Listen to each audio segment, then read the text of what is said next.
Did you know that it would take 1.2 million mosquitoes, each drinking their fill once, to completely drain the average human of blood?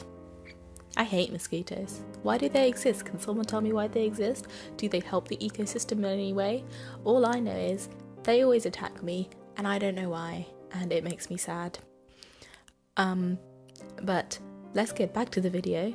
That fun fact starts off my Halloween special in time for the 31st of October. I've gone with the vampiric theme of blood. Nothing to do with vampires, but just roll with it. That's what I do. Just roll with it. The first study I wanted to talk about asked if there was an association between red blood cell transfusion from female donors with and without a history of pregnancy and recipient mortality.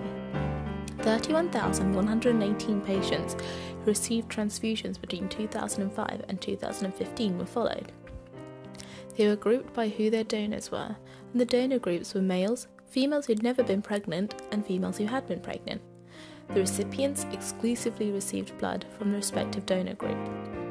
The recipients were followed for a median of 245 days, and overall the number of deaths was 3,969 out of the 31,118 patients followed.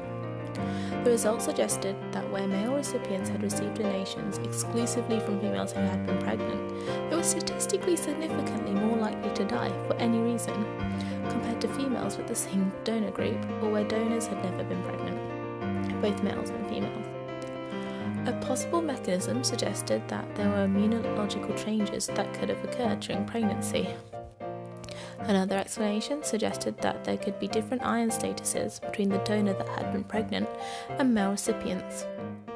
There were a few limitations to the study, including that the study is retrospective and data wasn't recorded specifically for it, which could have led to data inaccuracy or unavailability. There was also missing data from female donors regarding pregnancy, and the causes of death were not known. There may have been other factors that affected the results.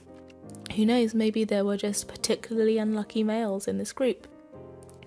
But don't worry about your blood donations. People who donate blood are amazing. If you're willing and able to, please sign up.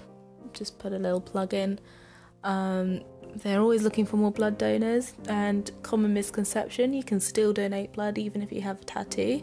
Lots of information is available on the internet, so please check it out. You'll be doing a great thing, and I should also look more into this because I've always wanted to donate blood as well. Anyway, back to the video. So the second thing I want to bring to you is a particularly horrible bloodborne disease. Now bear with me on this one because it's got a lot of long words in it. African trypanosomiasis, also known as sleeping sickness, is caused by microscopic parasites of the species Trypanosoma brucei. It is transmitted by the tsetse fly, which is found only in rural Africa. Currently, about 10,000 new cases each year are reported to the World Health Organization.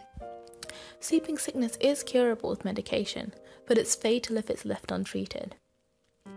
There are two types: East African, which mainly is found in Eastern and Southeastern Africa, and West African, mostly affecting Central and some of Western Africa. They are caused by different types of Trypanosoma brucei. When an effective tsetse fly sucks on human blood, it injects trypomastigates into the skin tissue, and this is a specific stage of the life cycle of the parasite. The parasites enter the lymphatic system and pass into the bloodstream. When inside the host, they turn into bloodstream trypomastigates. These are then carried to other sites of the body and reach other body fluids, including lymph and spinal fluid, and continue to replicate by binary fission. East African sleeping sickness progresses rapidly. Sometimes a large sore will develop at the site of the tsetse bite. Most patients develop fever, headache, muscle and joint aches, and enlarged lymph nodes within 1 to 2 weeks of the infective bite. Some people develop a rash. After a few weeks of infection, the parasite invades the central nervous system and eventually causes mental deterioration and other neurological problems.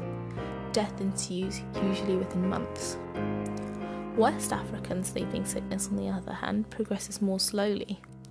At first, there may only be mild symptoms. The patient may experience intermittent fevers, headaches, muscle and joint aches, and tiredness. Their skin may be itchy and they may have swollen lymph nodes. They may also lose weight.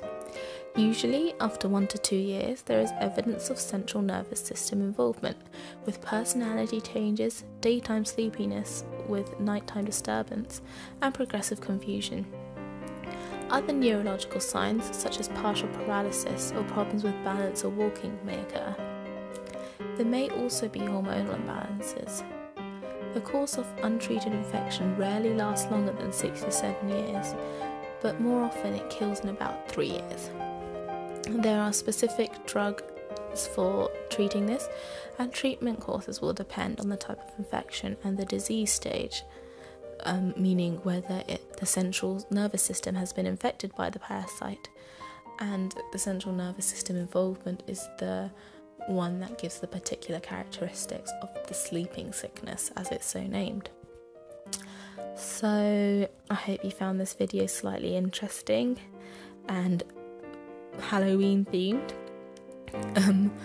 I hope to see you in the next one, and thank you for listening. Bye.